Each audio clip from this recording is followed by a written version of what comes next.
G'day folks, I'm the Coffee Bush Kid. Today we are going to do a depth comparison between Minelab's M11 coil, the M8 coil and the brand new M9 coil for the mighty Minelab Manticore. So we are going to be doing an in-ground test, not an air test. We're going to put a target in the ground at a certain depth. We're going to build boxes up on top of it. So get yourself a cuppa, hop into your favourite seat, know that you're on the bus for the Coffee Bush Kid adventure, and let's get into it.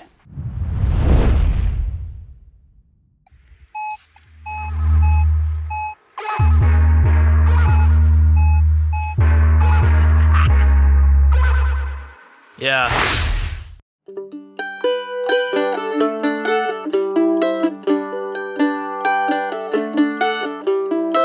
Before we get going too far further, this is disclaimer time. I am not actually employed by Minelab. I'm not a Minelab detexpert.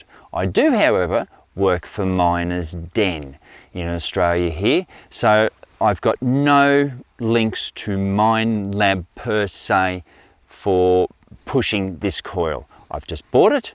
I want to have a go at it and see what the differences are for me to use, and if you get some information from it, bloody ripper.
Now some folks don't like an air test, some folks only want soil tests, but some folks also want a soil test without disturbed ground. Today I have disturbed the ground. It doesn't matter what sort of test you do as long as you have continuity. I'm going to have the Manticore. It will be in a standard setting, so we're looking at all-terrain general, factory preset settings, and I'll just be swapping the coils over. They won't be attached to the shaft. The screen will be stable, and I'll just keep swapping over the coils. Now, our target, I hear you ask, 1844 Queen Victoria half sovereign. Only seems fitting that we should have something royally good for this test. All right, one 1844 half sovereign down in the hole, and you'll go, how do you know that it's down there? I've flattened all this off. There's me piece of wood.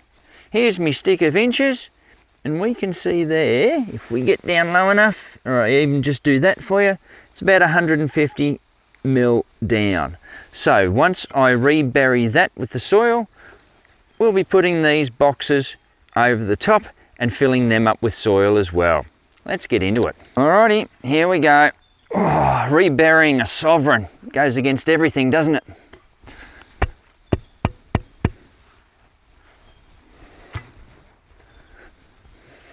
This will pluff up.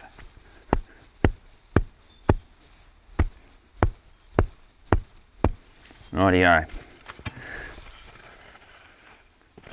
There we go. We're going to swing over with all coils first off in factory presets, see what we pick up, and then from there on we can go up 70 mil at a time.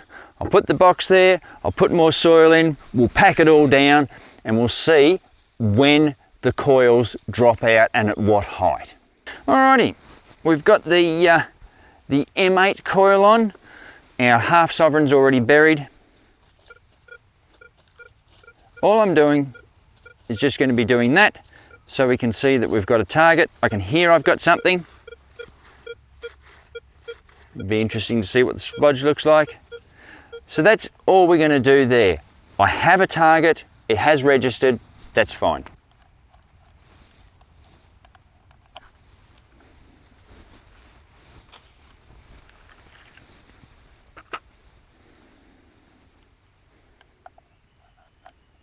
Alrighty, so we've got our M11 on now. Let's see how it performs.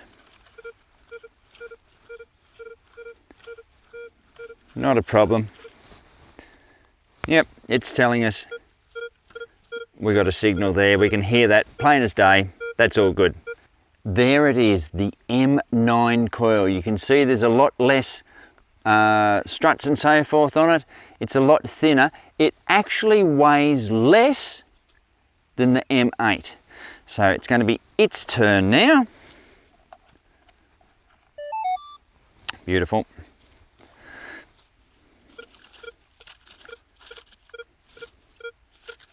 So we can still hear that. It's about the same by hearing wise as the M8.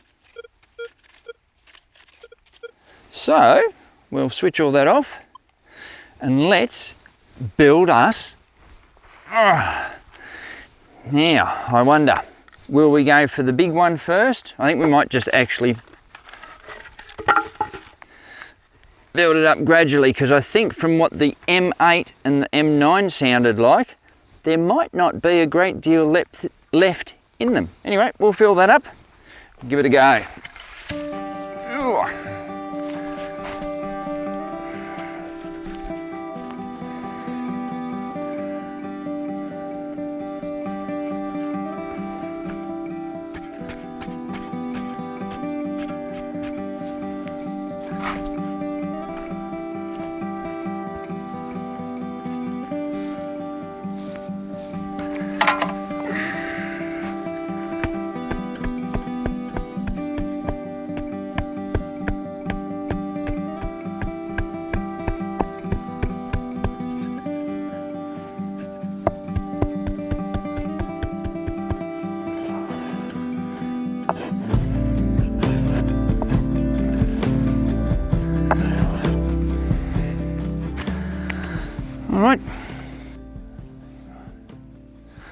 Alrighty, we start off again, since we're already plugged in with the M9.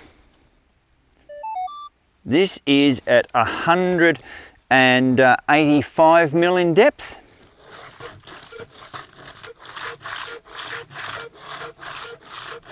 Coming through nicely. We'll put one of the other coils on. Alrighty, we've got the M8 on now. Let's see how it goes.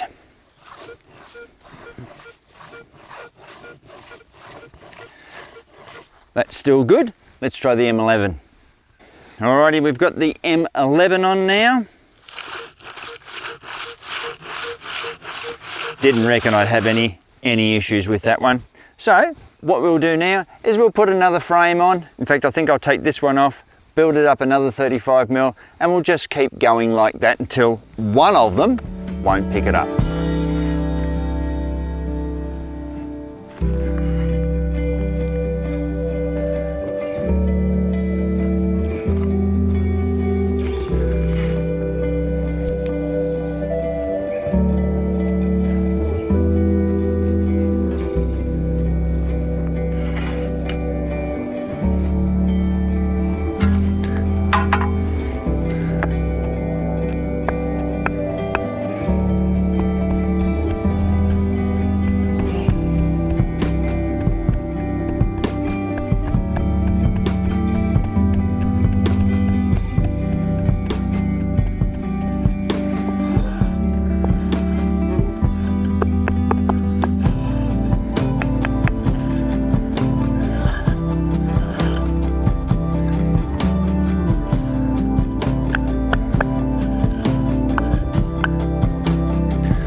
Beautiful. Okay, so now We are at, as he works it all out, 220 mil down.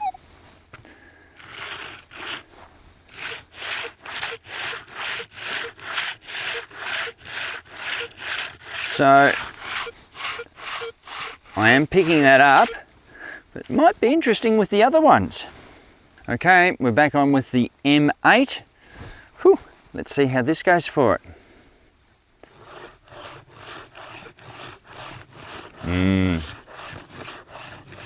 Not really. So that extra 35 mil has made a difference to the M8. Realistically, yeah, you're not going to stop for that. It's just, it gives a plip, you'd go past that every day of the week, which is unfortunate, but nah, it's not going to do anything. So let's put the M9 on and see if it's a little bit better. Okay, the new M9, let's see how that one goes.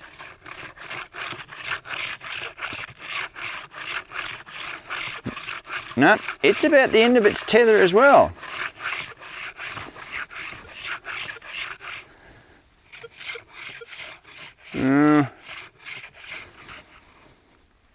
Let's hold that there. Nah, interesting. The comparison between the M8 and the M9, there's not far off. We'll have a think about that.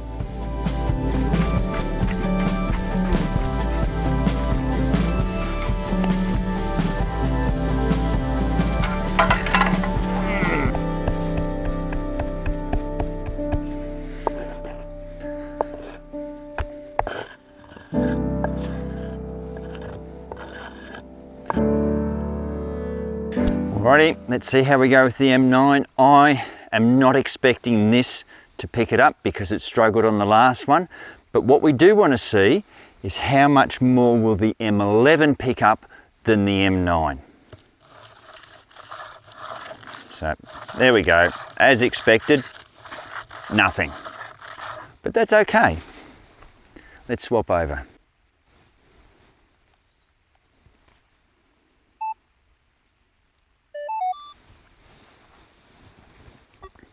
Here we go.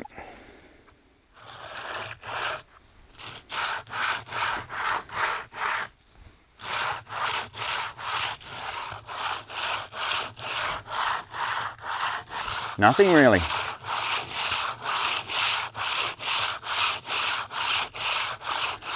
Well, that's interesting as well. So, I suppose we can gather from this that the M8 was only just picking it up when we were running it over the top of the first box. So that was at, whatever I said it was, 220 or so mil down in the ground. I feel that the M9 had a couple of extra plips to it. The M11, no worries at all. But that extra 35 mil, we can at least say that the M11 will pick something up at deeper depth, as it should do, but it's not a great deal more. So we know it's less than 35 mil. Naturally enough, I don't have anything smaller again. We can't halve this again, but it's within that range. So realistically, there's not a great deal of depth difference. But of course, if you're happy swinging the M11, go for it. If you want something a little lighter, maybe the M9 might be something to consider. So, what can we take from that? Well, the new M9 coil, it's extremely comparable as a depth test, and we're only looking at depth here. It's very comparable to the M8. It is about 20 or 30 grams lighter than the M8. It can go through thicker scrub where the M11 can't, but we have seen that the M11 does go deeper. So that was what we wanted to know. But in amongst all that, we know that that depth is only less than 35 mil. So whether you want to say it's only 20 mil, some people will say, oh, but you'll miss targets. There's a couple of other factors in amongst all that. If you have any disability, any injury issues, potentially a lighter coil that doesn't miss a great deal more will be a good thing for you. It can go through water a lot better from what I've heard, simply because of its thinner build and no flat construction-y bloody bracing on the side, which makes you think that you're swinging a brick. So water would be good. But we were only looking at the depth. It's very, very comparable to all of them. I'm thinking lightness-wise, for me, lightness is a big issue. I do like lightness. It doesn't appear that we are losing very much performance, or a great deal of performance, I should say. So yeah, I think it's not a bad thing. Alrighty, well look, I hope you've enjoyed that. I hope it's been informative. And I suppose at all that, I should be saying that, keep in mind, always good to fill in some of your day detecting, but remember to fill in all your holes when you're finished. But get your sovereigns out before you do. I'll catch you later.